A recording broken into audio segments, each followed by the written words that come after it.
Hi friends, welcome to రోయిస్తాస్ world. ఎలా ఉన్నారు? మీ అందరూ బాగున్నారా? నేనైతే చాలా బాగున్నానండి. అండ్ ఈరోజు రెసిపీ అయితే సున్నుండల రెసిపీ అనమాట. హోమ్ మేడ్ స్టైల్లో ఎలా చేయాలనేది ఈరోజు చూపిస్తున్నాను. ఫస్ట్ ఆఫ్ ఆల్ ఒక బౌల్ అయితే తీసేసుకుని ఒక కప్పు నిండా సున్నిపిండి అనమాట. సున్నిపిండి తీసుకోనమాట. ఏ బౌల్ అయితే మెజర్ చేస్తున్నానో మిగిలిన ఇంగ్రీడియంట్స్ కూడా ఇదే బౌల్తో మెజర్ చేస్తున్నాను అనమాట. అన్నీ మనకు ఇంట్లో ఉండే ఇంగ్రీడియంట్స్తోనే ఈ రెసిపీ అయితే చేస్తామన్నమాట. సో సున్నిపిండి ఎలా చేసుకోవాలనేది చెప్పేసి షార్ట్గా చెప్తాను అనమాట. సో ఫస్ట్ ఆఫ్ ఆల్ అయితే ఒక కప్పు మినుములు తీసుకోవాలన్నమాట. మినుములు తీసుకుని సిమ్ ఫ్లేమ్లో పెట్టుకుని మనం రోస్ట్ చేసుకోవాలన్నమాట. ఇలా రోస్ట్ చేసుకుంటుండేది ఏంటంటే గోల్డెన్ కలర్లోకి మారుతుంది అనమాట. దాని నుంచి ఒక మంచి ఫ్లేవర్ రిలీజ్ అవుతున్నప్పుడు మనకి అది ఫ్రై అయిందని చెప్పేసి ఈజీగా తెలుస్తుంది. సో అప్పుడు మనం స్టవ్ ఆఫ్ చేసేసి మరొక ప్లేట్లో ట్రాన్స్ఫర్ చేసుకుని చల్లారి పెట్టుకోవాలన్నమాట.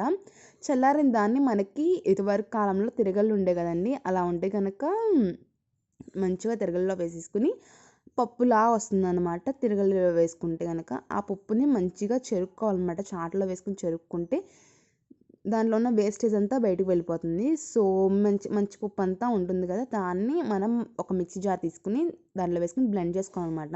అది స్మూత్ పౌడర్లా రావాలన్నమాట. అంతే అండి, ఈజీగా మనకి సున్నిపిండి అయితే రెడీ అయిపోయింది.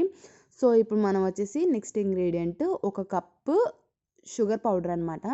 షుగర్ పౌడర్ తీసుకున్నాను నేను ఇక్కడ వచ్చేసి. నేనైతే 1.5 కప్ షుగర్కి నాకు 1 కప్పు షుగర్ పౌడర్ అయింది.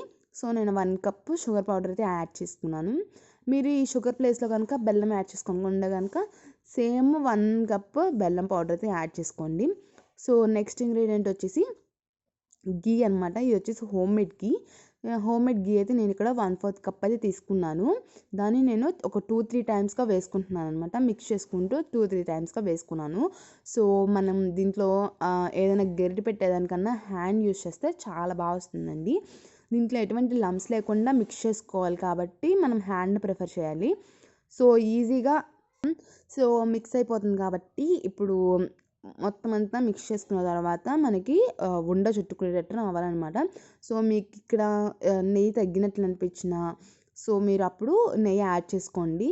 యాడ్ చేసుకుంటే కనుక పర్ఫెక్ట్ టెక్స్చర్ అనేది వస్తుంది. ఒక 2-3 టేబుల్ స్పూన్ పడితే అంతమించి ఎక్కువ పట్టదు.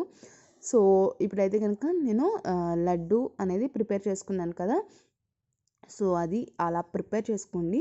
మీకు ఒకవేళ చేతికి అంటుకుంటుంది అనుకుంటే కనుక 1 స్పూన్ గీ అయితే చేతికి యాడ్ చేసుకుని చక్కగా లడ్డు అయితే చేయడం ట్రై చేయండి. సో ఇదండి ఈరోజు రెసిపీ. ఎలా ఉందో మీ అందరూ కామెంట్ సెక్షన్లో కామెంట్ చేయండి, మీ అందరు ట్రై చేసి. సో మన ఛానల్ ఎవరైనా ఫస్ట్ టైం చేసినట్లయితే like, share, comment and don't forget to subscribe and see you in my next video. Bye.